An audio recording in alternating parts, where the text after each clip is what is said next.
Yes. And this one does have a band on it at this time. This bird is banded. You mentioned at one of the releases that you all were thinking about putting the wing tags on them. Is that not? I don't think this bird didn't have a wing tag put on it. I don't think they've come in yet. Are you, oh yeah, no, that's still in the works. No, okay. no. What she's asking about is with the bald eagles, we will put a silver band on its leg, which is issued by the U.S. Geological Survey's Bird Banding Laboratory. Used to be part of the Fish and Wildlife Service. And it should still be, actually. But that's a political issue.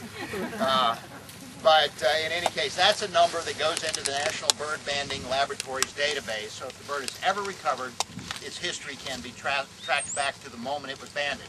But there is also a band, I think they put a colored leg band on this bird too, the purple bands, which is a color that the Department of Game and Inland Fisheries has gotten for us that is specific to birds being rehabilitated. And so that's Wildlife Center's color. So any bird you see with a silver band on one leg and a purple band on the other is a bird that has been rehabilitated by the Wildlife Center of Virginia.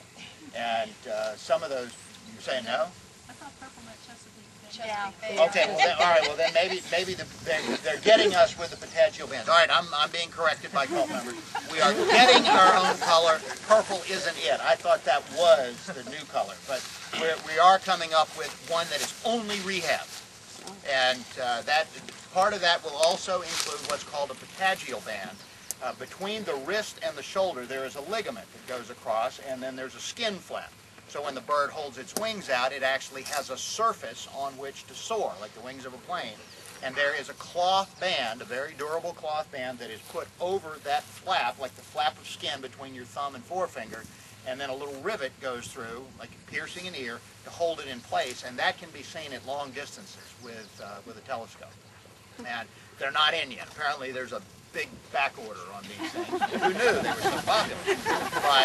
But those are things in the works, and those are things we're doing in cooperation with the folks at the Department of Game and Inland Fisheries.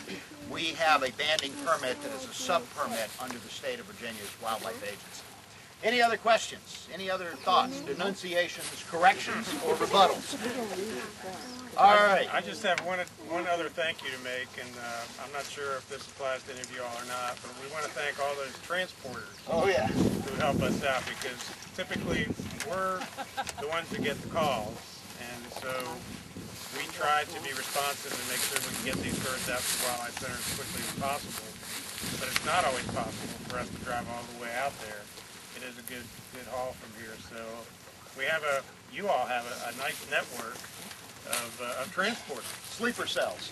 That will come out here, and both Francis and Dustin and myself have all been involved in picking up injured birds, and I know Francis in particular has helped either take them all the way out to Waynesboro or at least part of the way where we're met by a helper, a transporter who can get them the rest of the way out there. So we really appreciate that help. This particular bird was picked up by Conservation Police Officer Josh Jackson, State Law Enforcement Officer, taken to Diana O'Connor, who is our partner in crime. She has the Wild Bunch Rehabilitation Center and really does a first-class job of retrieving these birds, stabilizing them, and giving us a very accurate assessment of the condition.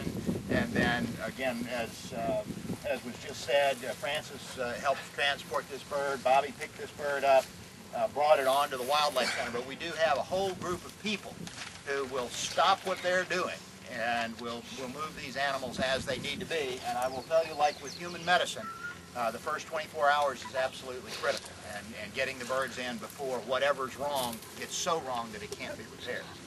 All right, well, I'm going to press a couple of my colleagues into service, and let's see what we can come up with here.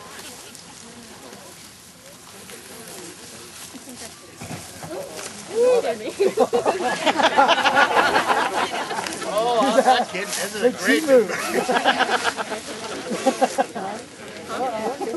I don't want to record period. He doesn't need to.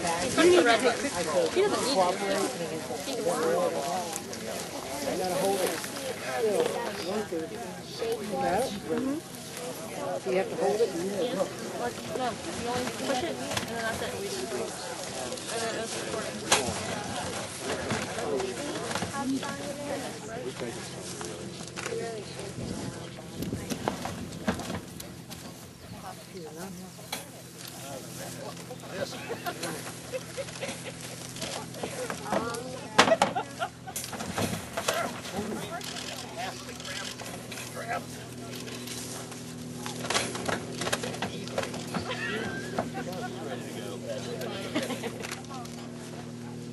I think the birds win in this one.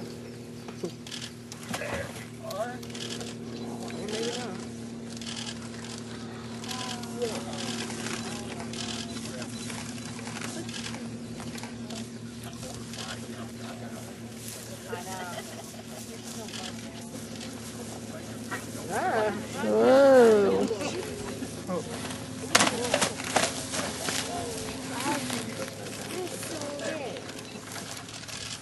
I'm going to let her hang upside down for just a minute while I turn this thing around. And, yes, ma'am. No,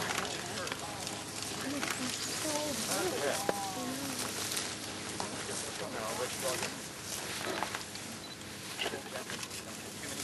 good. It's steep.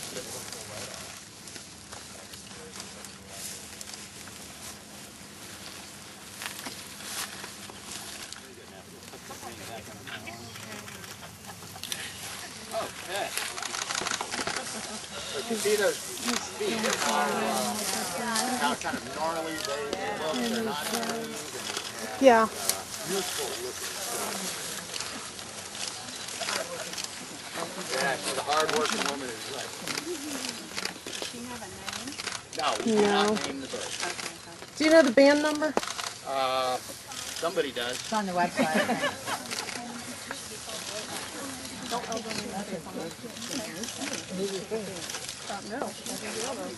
She's a beautiful bird. She really is. Look at those big feet.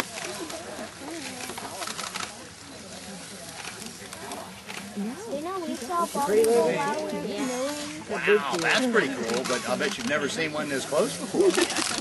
Wow. You got eagles on your hat, too. Cool. And if any of you all get any especially good pictures of the release when we're there, please email them to us. We'd love to have them, especially if you'll let us use them.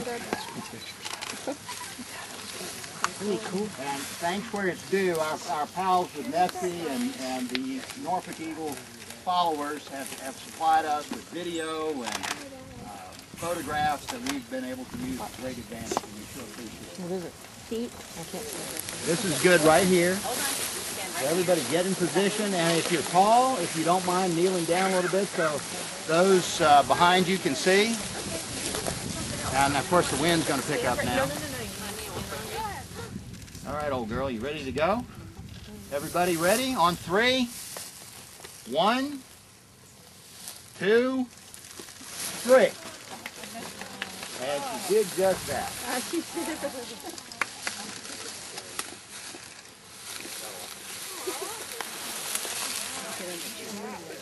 That's what we like to see, when she shot right through the gap in the tree. All right.